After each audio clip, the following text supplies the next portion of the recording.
Review చేయండి. ఇది పిల్లలాట కాదు. ఏదో పొలిటికల్ స్పీచ్ ఇచ్చి కేసీఆర్ ను 2 మాటలు అనిపోయితే సమస్యలు సాల్వ్ కావు. బీసీ హాస్టల్లో 2 ఆడపిల్లలు చనిపోయినారు, భవ్య, వైష్ణవి.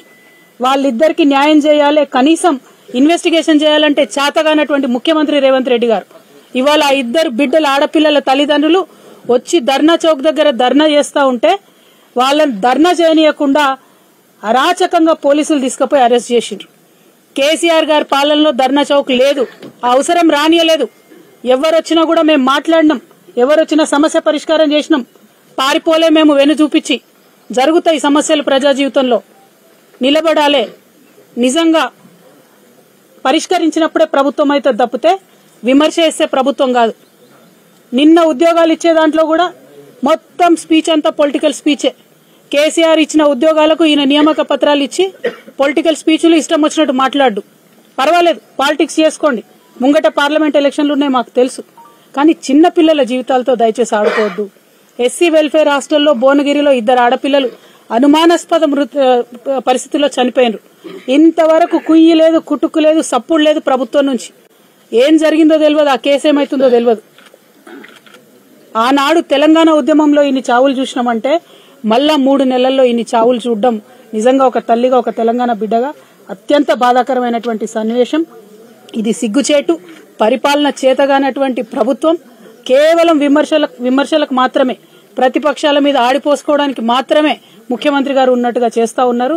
ఇవాళ ముఖ్యమంత్రి గారికి హెచ్చరిక చేస్తా ఉన్నాం.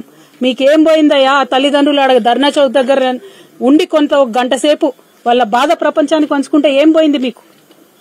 ఎందుకు వాళ్ళని అట్లా గొర్రెలెక్క ఈడ్చుకుపోయి అరెస్ట్ చేసిండ్రు? ఆ అధికారం మీకున్నదా? ఇదేనా ప్రజా తెలంగాణ? దీనికోసమేనా మీకు అధికారం మార్చింది? మార్పు కావాలి అంటే ఇదేనా మీరు చూపించే మార్పు? కనీసం చేత కదా రివ్యూ చేయడం. పరీక్షలు ఉన్నటువంటి సందర్భంలో మేము ఇవాళ నిజామాబాద్ జిల్లా కలెక్టర్ గారిని, జిల్లా సిపి గారితో నిన్న మాట్లాడడం జరిగింది. డిమాండ్ చేసినాం మేము, మీరు ఎట్టి పరిస్థితులలో కొత్త వాచ్మెన్లు ప్రభుత్వం ఏర్పాటు చేసేంత వరకు ఒక హోంగార్డ్ అన్న, పోలీస్ కానిస్టేబుల్ అన్న జిల్లాలో ఉన్న అన్ని ఎస్సీ బీసీ వెల్ఫేర్ హాస్టల్స్ లో పెట్టండి. పిల్లలు పరీక్షలు రాస్తున్నారు, ప్రెజర్ లో ఉంటారు, టెన్షన్ లో ఉంటారు, చిన్న చిన్న గొడవలు అయితే ఇవాళ 8 మంది పిల్లల జీవితం ఆగమైంది చిన్న గొడవకి. అలా కాకుండా చూసుకోవాల్సిన బాధ్యత దయచేసి జిల్లా కలెక్టర్ల మీద ఉంటది. ఖచ్చితంగా జిల్లా కలెక్టర్లు ఎక్కడెక్కడైతే వాచ్మెన్లు లేరో మీరు రివ్యూ చేయండి.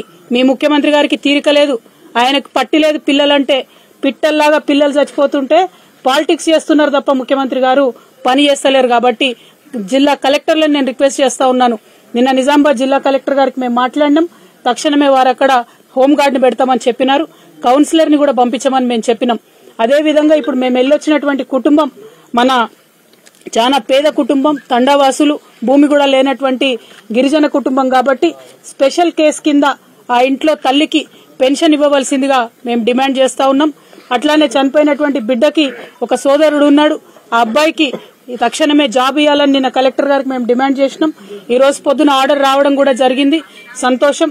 అదేవిధంగా కాంపన్సేషన్ ఇవ్వాలని కూడా మేము డిమాండ్ చేస్తా ఉన్నాం. బీసీ వెల్ఫేర్ హాస్టల్ నుంచి, బీసీ వెల్ఫేర్ శాఖ నుంచి, విద్యాశాఖ నుంచి, అట్లానే ఇంకా ఇతరత్ర ఎట్లా ఇస్తారో తెలియదు కానీ 15 లక్షల రూపాయలు ఆ కుటుంబానికి ఇవ్వాలని చెప్పి మేము డిమాండ్ చేస్తా ఉన్నాం ఈ సందర్భంగా. అదేవిధంగా మరి చాలా అంశాలు అక్కడ తండావాసులు మాకు చెప్పడం జరిగింది. ఆ అంశాలన్నిటి పట్ల కూడా ప్రభుత్వం శ్రద్ధ పెట్టి తక్షణమే ఒక డబుల్ బెడ్రూమ్ ఇల్లు ఆ కుటుంబానికి మంజూరు చేయవలసిందిగా కూడా ఈ సందర్భంగా మేము డిమాండ్ చేస్తా ఉన్నాం. ఇవాళ నిజంగా తెలంగాణ సమాజానికి చాలా బాధగా నేను విజ్ఞప్తి చేస్తా ఉన్నా. ఒక్క 2-3 నెలలు ప్రభుత్వం ఫోకస్ చేస్తే ఈ పరీక్షల సమయంలో, ఈ టెన్షన్ సమయంలో పిల్లలకు ఇబ్బంది కాకుండా కాపాడుకోబడతాం. కాబట్టి దయచేసి ముఖ్యమంత్రి గారికి ఇదివరకు కూడా చెప్పినాం, ఇది రాజకీయాలకు చేయాల్సినటువంటి అంశం కాదు. చేతులు జోడించి విజ్ఞప్తి చేసినాం సూర్యాపేట పోయినప్పుడు, 2 ఆడపిల్లలు చనిపోయినప్పుడు. మళ్లీ విజ్ఞప్తి చేస్తా ఉన్నాం ముఖ్యమంత్రి గారు, మీకు ఇది పిల్లలు పిట్టల్లాగా చచ్చిపోతా ఉన్నారు, దయచేసి శ్రద్ధ పెట్టండి. మీకు విద్యాశాఖ మంత్రి లేడంటే బాధ్యత ముఖ్యమంత్రి గారిదే ఉంటది, తక్షణమే రివ్యూ చేయండి అని మరొకసారి డిమాండ్ చేస్తూ, ఈ విద్యార్థులందరినీ కూడా వారి భవిష్యత్తుని మరి పనంగా పెట్టి పేరెంట్స్ అందరు కూడా పంపించారు. కాబట్టి ఆ హాస్టల్స్ లో పరిస్థితులు తక్షణమే మంచిగా కావాలని చెప్పి కోరుకుంటూ, దానికి మా ప్రజాప్రతినిధులు, ఇదివరకు మాజీ శాసనసభ్యులు అందరు కూడా సహకరిస్తారు. ఇక్కడ సురేందర్ అన్న నాకు తెలుసు, తను న్యూ ఇయర్ అయితే కూడా ఆఖరికి పోయి బీసీ ఎస్సీ ఎస్టీ వెల్ఫేర్ హాస్టల్లో సెలబ్రేట్ చేసుకున్నటువంటి వ్యక్తి, అంత ప్రేమగా తన నియోజకవర్గంలో ఉన్నటువంటి హాస్టల్స్ ని చూసుకున్నటువంటి వ్యక్తి. అదేవిధంగా మా ముజీబన్న కావచ్చు, మా వేణన్న కావచ్చు, ప్రభాకర్ రెడ్డి అన్న కావచ్చు, వీళ్ళందరూ కూడా నిరంతరం హాస్టల్స్ కు వెళ్లి చూస్తున్నటువంటి వారు.